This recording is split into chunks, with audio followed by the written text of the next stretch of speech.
readjust the values. If the pine market does crash, does the state drop its valuation at that point? It probably will on the next cycle. Because these reports come out twice a year. So we're held to the state's numbers. Without any mill slips, generally I only get one person a year that might supply mill slips, and they're generally to back up the quantity. There's generally nothing about price. Right.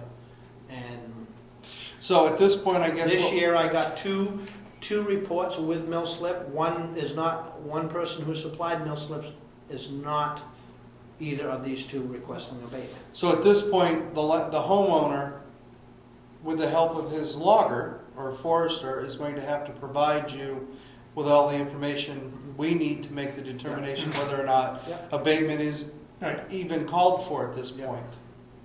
And at that point, we'll have to discuss it with DRA and see how this process works. Because to be honest, I've never heard of it. I've never seen it. Anytime there's any tax being paid, there's a way to dispute it. But the proper way and the legal way of doing it is the way that we need to proceed with it. So just give DRA a call. I will. Tomorrow morning I will call both these parties and request more specific information and explain, what I know at this point and the process to them, and go from there. And if they're owed an abatement, we want to make sure that it happens. They haven't paid this bill yet, have they? One of them is paid. One of them paid it and is asking because they didn't want to have fines, and the other one has not paid yet. Okay. Yeah, what happens if it goes up in value? They don't tell you. Yeah, they're not going to complain about that.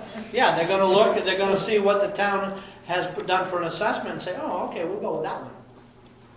Because if they don't, if no information, if I only, in 95%, 99% of the time, all I get is a report of wood cut. That's it. The report comes in, I check the number against the intent to cut, the volumes are what they're supposed to be. I just go do the matrix. I know I know most of the property around. I do visit the ones that haven't been logged, make up the matrix, apply it, send them the bill. I think And most people pay. would be up to them to prove otherwise. It is. And the burden is going to have to go back to the homeowner for proof that we owe them an abatement from the set values that the state has. Yeah. Because we don't set the values, the state does. Yeah. Okay.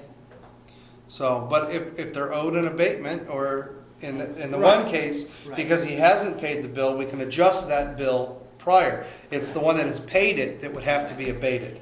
Right. I guess that's, again, I'm asking. Yeah, the one that hasn't paid it yet, we can just adjust the bill. Yeah. We still need Or the the information. values, but we need the information from them in order to prove that that's justifiable. Yeah. Because you have the report of cut from them already. Yeah. And that's how you did your matrix. So, As a point of reference, if I were to, how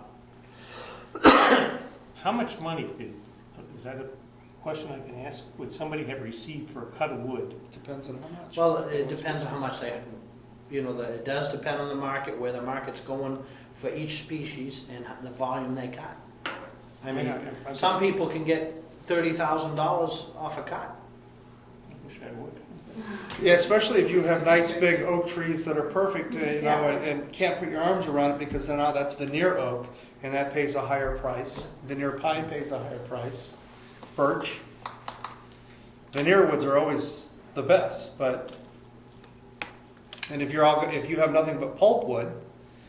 I know. I just wonder when these people, any of these fill out these forms, they often wonder what on earth they must get for these so many feet of wood. It just must. Yeah.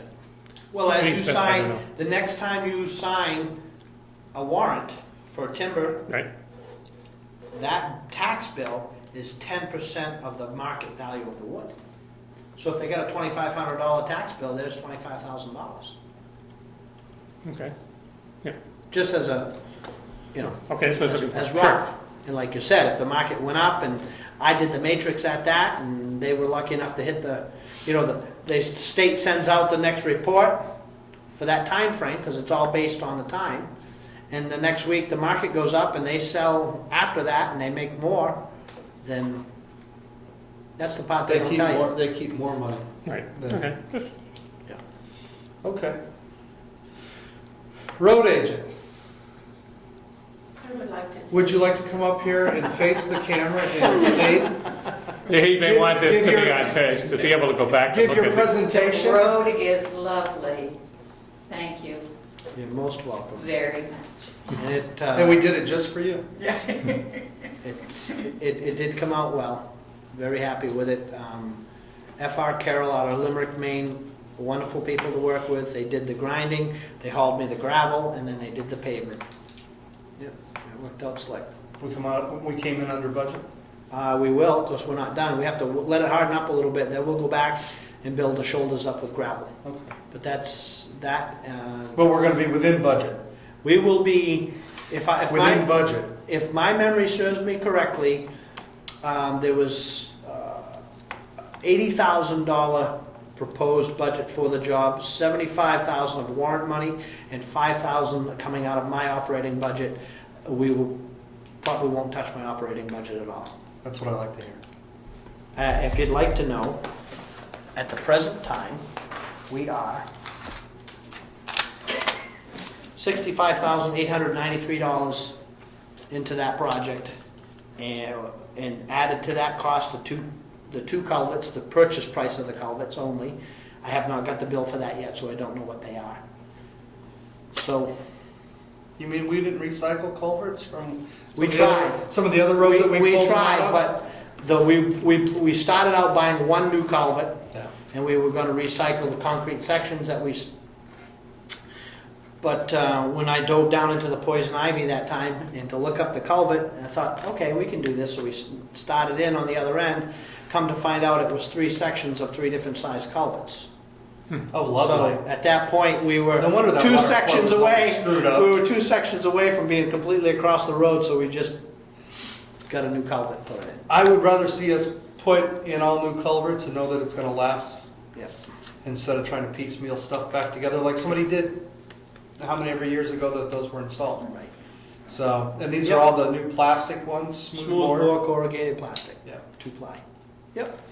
so they should be there for 50, And they're 60, extended off the 100 road years. like they should be. There isn't a 3-foot sinkhole 6 inches off the pavement. And they're all slanted the right way? They weren't out of whack. They weren't? There was the one by the Weeks's Pond, which they swore up and down was Was reversed. inverted, Yeah, actually had,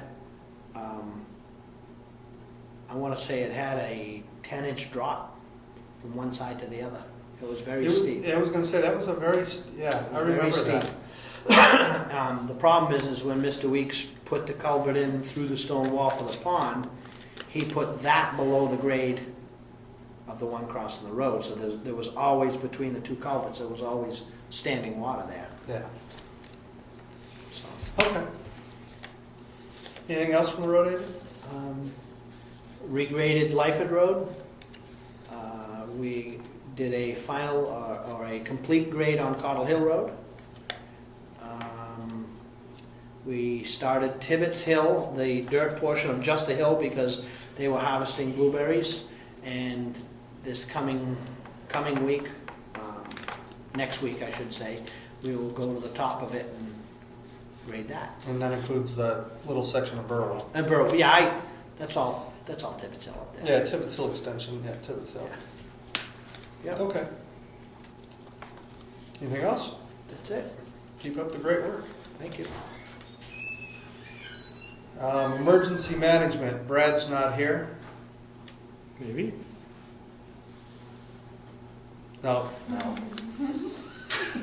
not Brad. The new medicine cabinets and response bags are in. I have to go pick them up. So they should be here sometime this week. And I'll get them to Brad, and he can get them placed where he needs to get them placed. Ernie's not here, so no Governor Wentworth. Heritage Commission. Got to plug Saturday. That's under old business. We'll plug it twice. Okay, cool. So this Saturday is Old Home Day in town.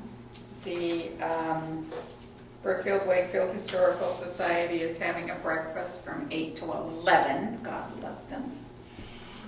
And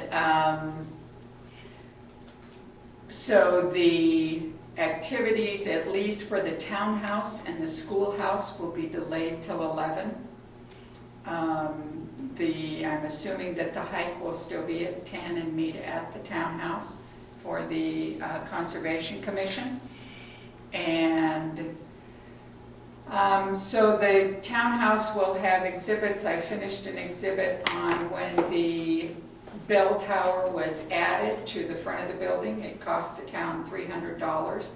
The bell was purchased by Frank Hutchins, who was born in Brookfield, but lived in Wolfboro. If you go into Wolfboro and you see that beautiful Victorian kind of up on a hill across from the Wright Museum, that is a house that Frank Hutchins had built for his family. He had 2 children. His mother was Betsy Lyford, and I am the very proud owner of a early American sampler that Betsy Lyford did when she was 11 years old in Brookfield. And it's a beautiful, beautiful old sampler. Anyway, that aside. So I also have a one-board exhibit done on Frank Hutchins and his life. He had actually died 2 years after the bell was dedicated. So there was... What year are we talking about? 1907 was when the bell was made, and it was put in 1908, and there was a dedication ceremony, which was evidently the social event of they felt, the town to that point. And it was quite a ceremony. There was a woman who wrote a poem called The New Bell, and if you ever read it, it's just the craziest old grammatical thing you've ever read in your whole life. So I put that poem on the exhibit as well. Very cool. Anyway, we'll have one on that. We will have on display, Craig is getting out some of the exhibits he did 2 years ago for Old Home Day. He will also have the measures, the pewter measures on display, as well as, I'm hoping, one of the town books that has been restored.